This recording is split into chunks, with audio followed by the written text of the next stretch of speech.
I am streaming live from the Digital Battle Bus, and this is something we created in order to effectively communicate with you and also for me to get out in these boroughs. This is a new way of doing politics. This is leaders that are accountable to the citizens, and that's what I want to talk about today. Our current mayor of London has failed our communities and our younger generations by slashing budgets and breaking his promises. When he was elected in 2016, he pledged to, quote, invest in and protect youth services in London right now. This was 5 years ago. Instead, he's cut spending, he's closed our youth centers, and he is creating what is called a quote unquote lost generation. He doesn't care about our communities. The current mayor of London doesn't care about our children, and the current mayor of London, in my opinion, never intended to keep those promises back in 2016, and he's not going to keep the promises that he's talking about in 2021. Do you want 3 more years of this? I don't have a party to answer to. I don't have hundreds of years of history. I don't have tens of millions of pounds of donations or a committee I don't have to check with. I didn't check with anybody on this broadcast today. I checked with myself. Am I following my heart? Is this in the interest of the people I care about? Is this in the interest of the city I love that I call home? If it is, I want to do it. Period. I challenge you, Mr. Mayor, to a debate. We are ready and waiting for your response.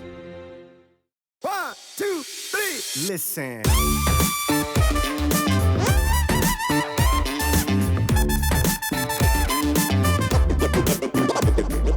Welcome to the Brian for Mayor Digital Battle Bus.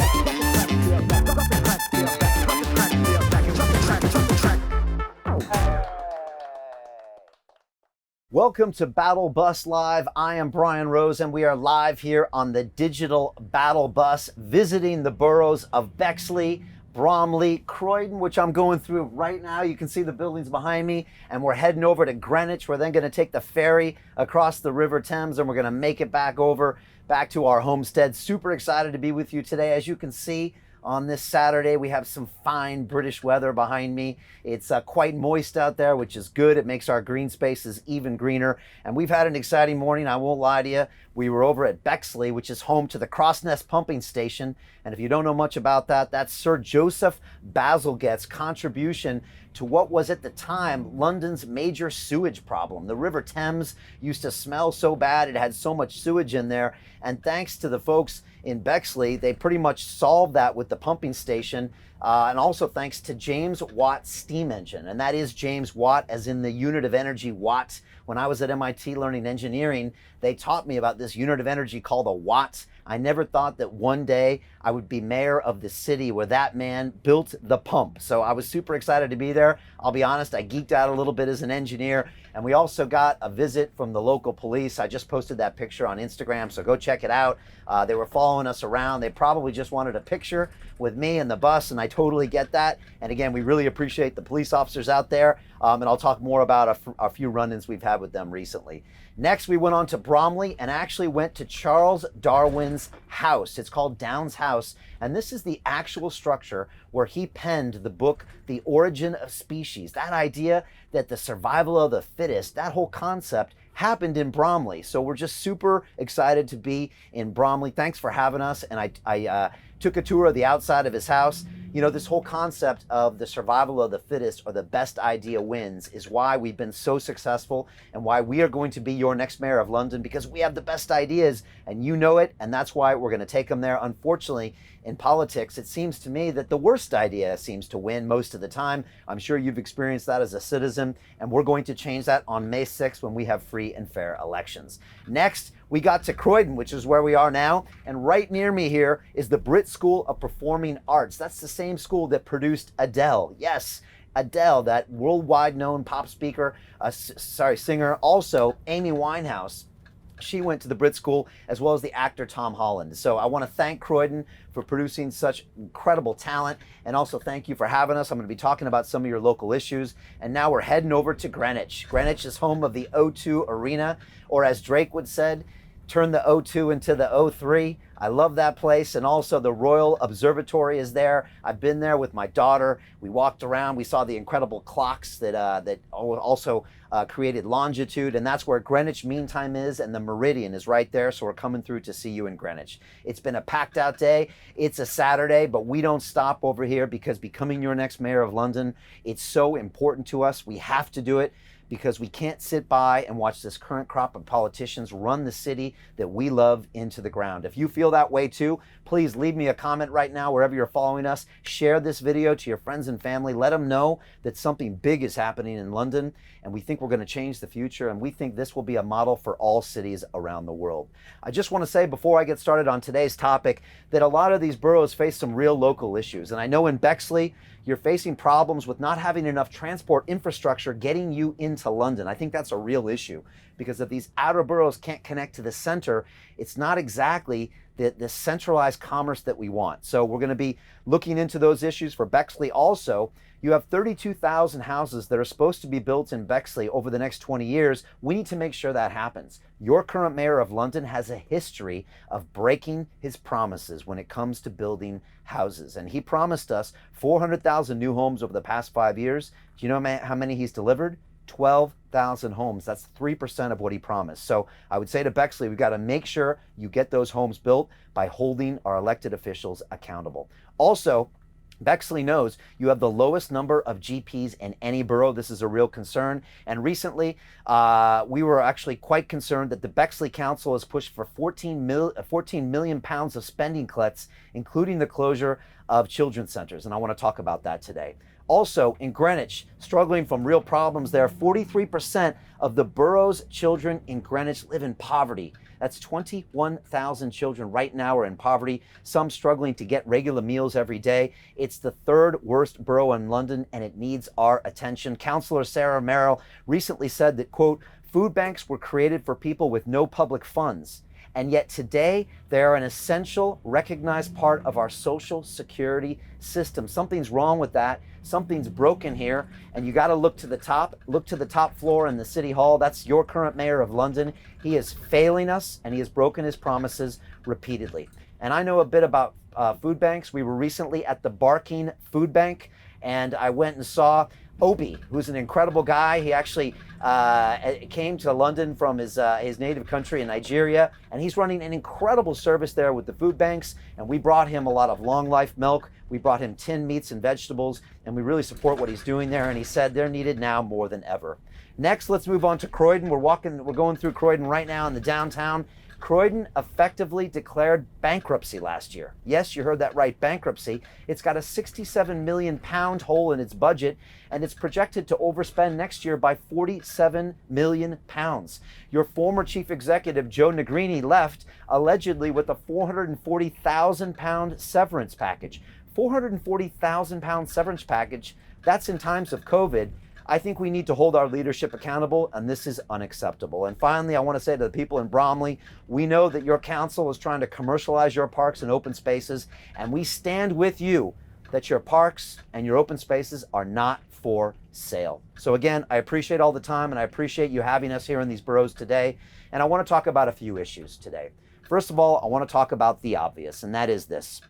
Our current mayor of London has failed our communities and our younger generations by slashing budgets and breaking his promises. And I'm going to talk about the detail because when he was elected in 2016, he pledged to, quote, invest in and protect youth services in London right now. This was 5 years ago. Instead, he's cut spending, he's closed our youth centers, and he is creating what is called a quote-unquote lost generation. It's unacceptable, and I'm going to go into the details. Second, I want to show you the impact of his broken promises, and that includes an increase in youth crime. Recently, the 100th teenager was murdered on his watch. This is unacceptable, and it's getting worse every year he's in power. Do you want 3 more years of that? I think we know the answer. Next, we've seen higher youth unemployment, and we've seen a mental health crisis for our children. Lastly, I want to give you my solution to community crisis. I have a solution, and that is this. You have to understand that an effective community requires 5 things. First of all, it requires people that want to help. Secondly, you need people who need the help. Thirdly, you need infrastructure. Fourthly, you need communication. And fifthly, you need cash. I have a solution for all 5 of those things in a way where we can open community centers, give our youth real options, and turn this city around and take it into the future. I'm super excited to share these ideas with you, and I want to hear from you. So we are streaming on a lot of social networks on right now. I want you to answer your questions or answer these questions right now. Type them in the chat. I'm literally going to read them out live while I'm here. First of all, tell me, what borough do you live in, and what question would you like to ask me?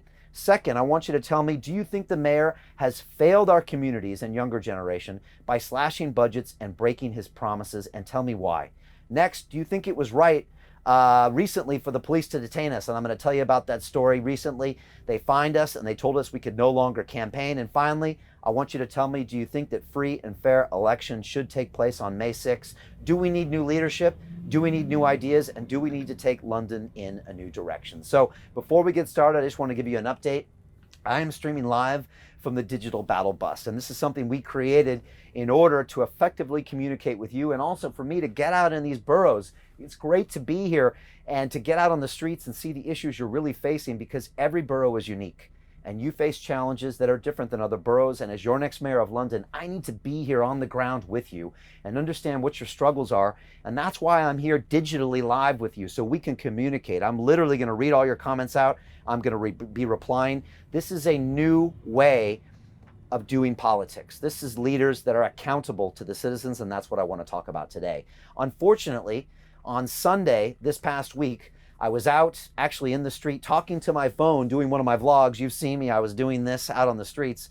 And suddenly I was surrounded by 10 police officers from the City of London Police. They arrived in 5 police vans, and they stopped me and they said that I was not allowed to campaign right now, which seemed very strange to me. They stopped me, they detained me, they fined me and my crew, and they banned us from campaigning. And we think that this is a fundamental violation of your democratic right. This is the birthplace of democracy, and yet free and fair elections cannot take place if you don't know who your candidates are. And I said to the officer, and you can watch the video, it's gone viral, it's been watched hundreds of thousands of times. This story was reported by the BBC, by the Daily Mail, and news organizations all around the world. I said to the officer, this seems politically motivated. And he got very angry and loud with me and said, this is not political. This is not political. And yet it seemed like we were being being watched and followed and tracked and singled out because of our activity. We went on to speak with our legal team, and we comprised this 5-page legal letter, which I posted on Instagram a few days ago. You can go read it in detail. And this was sent to Commissioner Ian Dyson of the City of London Police, Dame Cressida Dick, the Commissioner of the Metropolitan Police, and Chief Constable Paul Crowther, the Chief Constable of the British Transport Police. They've all been sent this. They've all written me back via email and acknowledged they have this, and they've sent some responses back to me, which I'll be sharing with you shortly. So we decided to continue going on. Again, we are doing this in 100% COVID secure manner. This bus has an antiviral fog put throughout the whole structure every night. We have temperature checks when people come in, face masks, sanitizers. This is run like any film production set in London, and there are a lot of them currently functioning. So if Apple TV right now is filming a series in London doing the same protocols, why can't we do the same? And that's why we've pushed forward, even though on Tuesday our bus was pulled over by the Metropolitan Police. Just now in Bexley, we were followed by police, and every day we are being watched and followed by police, but we're willing to put this on the line and face potential arrests because we believe in your democratic right to choose. And that's why we're here today. Again, we're doing this in a safe manner, and we encourage all other parties to continue campaigning in a safe manner. This includes the Tories, the Labour Party, the Lib Dems, the Green. All of us should be allowed to continue. And lastly, a lot of you had asked me on this broadcast, they said to you, Brian, when will you debate Sadiq Khan? When will you debate? And it's funny, a lot of people have gone to the mayor's social feeds and they said, why won't you debate Brian Rose?